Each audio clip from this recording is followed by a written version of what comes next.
Ottoline and the Yellow Cat.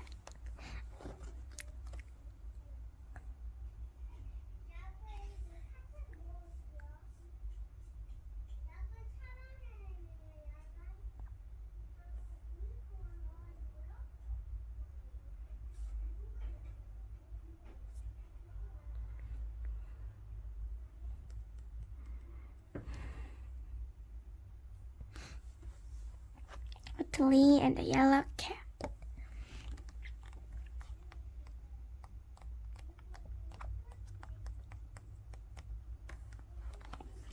Chapter 4. Just then the doorbell rang. Mr. Monroe went to the front door and opened it.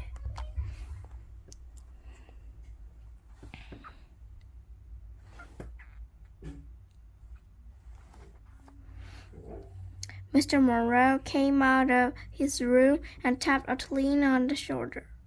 He was wearing a large shabby raincoat. Ottoline checked the curtains. "Not now, Mr. Monroe," she said.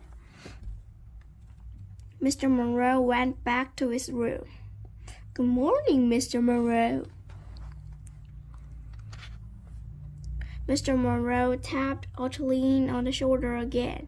He was wearing a large shabby raincoat and a pair of dark glasses. Ottoline looked at the door handle. "Not now, Mr. Monroe," she said. "Nice to see you, Mr. Monroe." Mr. Monroe went back to his room. Mr. Monroe coughed loudly. He was wearing a large shabby raincoat, a pair of dark glasses, and the Emperor of Heligoland's hat. Ottoline exclaimed the toothpick. "Not now, Mr. Monroe," she said. Mr. Monroe went back to his room and slammed the door. "Mr. Monroe." At lunch, there was very little conversation. Mr. Monroe was wearing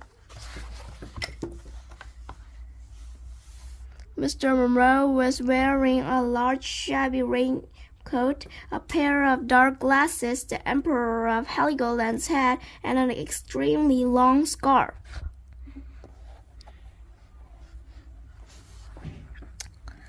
Ottoline expected her knickers. "Not now," she said.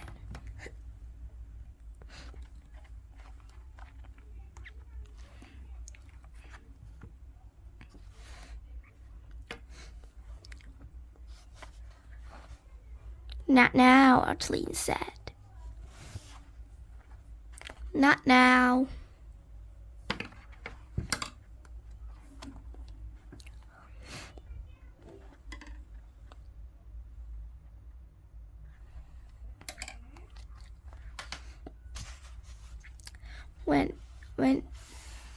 When everyone had gone, Ottoline closed the front door and turned around. "Now, Mr. Monroe," she said, "what is it?" But Mr. Monroe wasn't there.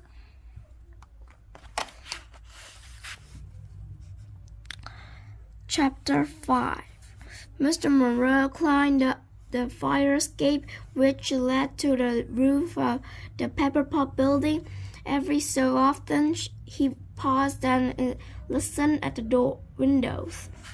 Mr. Monroe liked listening to the interesting conversations that went on in the other apartments, but he didn't tell Ottoline as he knew she wouldn't approve.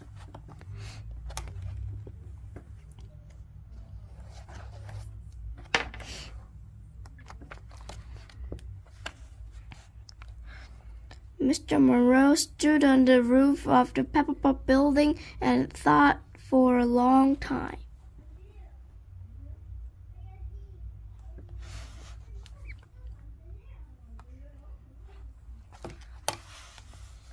It began to rain very heavily.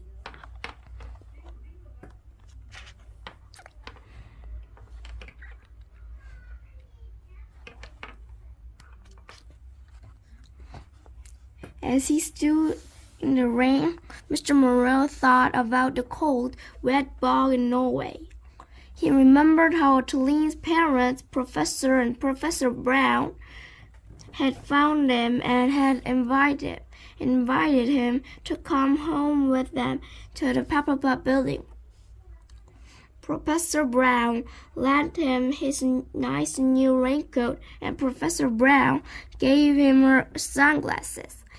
The three of them sailed home on the SS Trondheim. To avoid unwanted attention, they called him Mr. Moreau.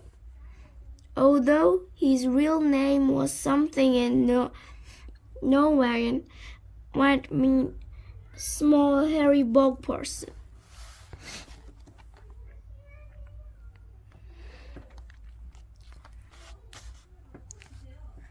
From the moment she was born, Ottoline and Mr. Moreau were inseparable. He took her for walks. He let her brush her hair. He even let her give him a bath, but only once.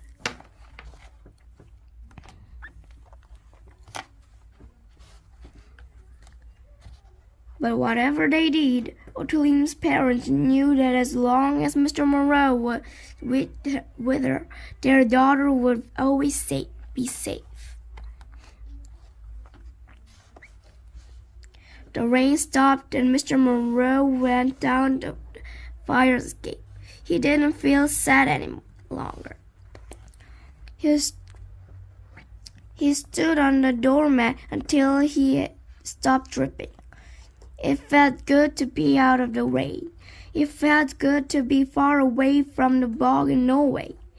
It felt good to be living in the Pepper Pot building. Most of all, it felt good to have Ottoline as his best friend.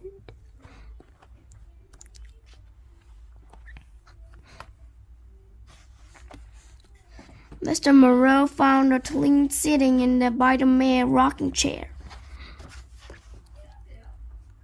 "Would you like me to brush your hair?"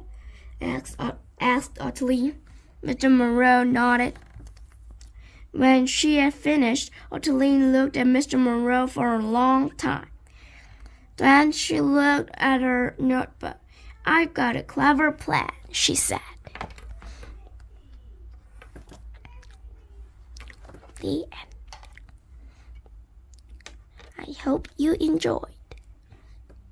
So